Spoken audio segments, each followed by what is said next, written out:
ఇంద్రకీలాద్రిపై మరో 2 రోజుల్లో మహాసందడి మొదలు కాబోతోంది.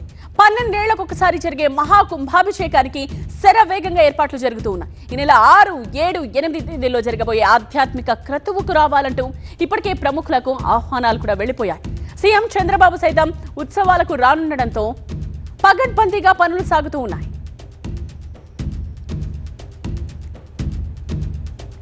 కుంభాభిషేకం క్రతువు శుక్రవారం ప్రారంభమై ఆదివారంతో ముగుస్తుంది. చివరి రోజున కనకదుర్గమ్మ ప్రధాన ఆలయం గోపురానికి పవిత్ర నదీ జలాలతో అభిషేకం చేస్తారు.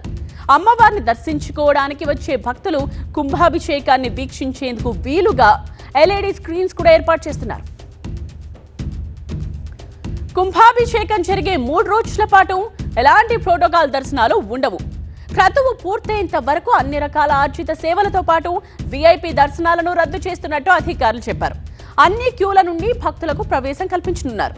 కుంభాభిషేకానికి భక్తులు పలు ప్రాంతాల నుండి తరలివచ్చే అవకాశాలున్నందున ఘాట్ రోడ్లోని ఓం మలుపు నుండి క్యూ లైన్ ఏర్పాటు చేస్తున్నారు.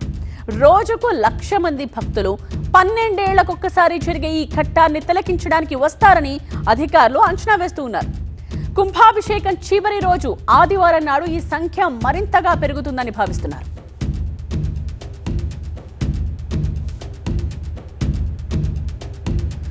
ఆలయంలో జరుగుతున్న పనులను కలెక్టర్ లక్ష్మీశ్యామ్, అలాగే సిపి రాజశేఖర్ బాబు, ఆలయ ఈవోతో పాటు చైర్మన్ పరిశీలించారు. ప్రతి ఒక్కరూ క్రమశిక్షణతో వచ్చి అమ్మవారిని దర్శించుకోవాలి అన్నారు కలెక్టర్. సిబ్బందికి భక్తులు సహకరించాలని కోరారు.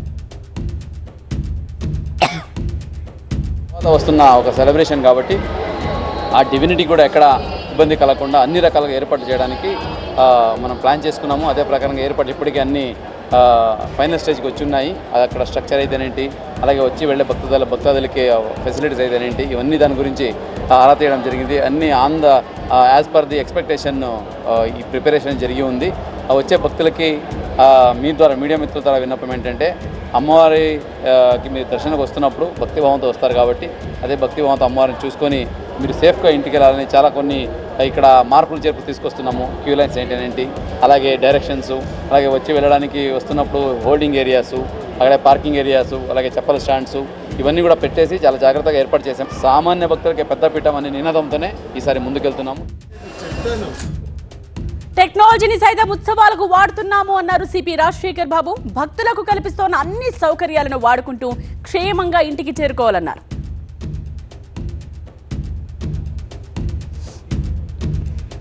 గౌరవ ముఖ్యమంత్రి వర్యులు వారు గోపురం మీద కలశానికి వారు మహాకుంభాభిషేకం చేస్తారు కాబట్టి అన్ని భద్రతా ఏర్పాట్లు చూడడం జరిగింది. అదేవిధంగా ఈ 3 రోజులు లక్షల్లో భక్తులు వస్తారు కాబట్టి 2012 సంవత్సరంలో చూస్తే భక్తులు ఎంత వచ్చారు అనే దాని మీద అంచనా వేసుకొని ఇప్పుడు ఎంత వస్తారు అని ఒక అంచనాకు వస్తున్నాము. దాదాపు 1,00,000 నుంచి 1,50,000 వరకు ఈ 3 రోజులు వచ్చే అవకాశం ఉంది కాబట్టి భద్రతా ఏర్పాట్లు తదనుగుణంగా చేస్తున్నాం. మొత్తంగా అటు ప్రభుత్వం నుండి కూడా అధికారులకు కీలక ఆదేశాలు అందాయి. ఏ చిన్న తప్పు కూడా జరగొద్దని పగడ్బందీగా ఏర్పాట్లు ఉండాలని చెప్పారు. దాదాపు 3,00,000 మంది భక్తులు వస్తారన్న అంచనాతో అమ్మవారి దర్శనం ప్రశాంతంగా జరిగేలా చూడాలని ఆదేశాలు జారీ చేశారు.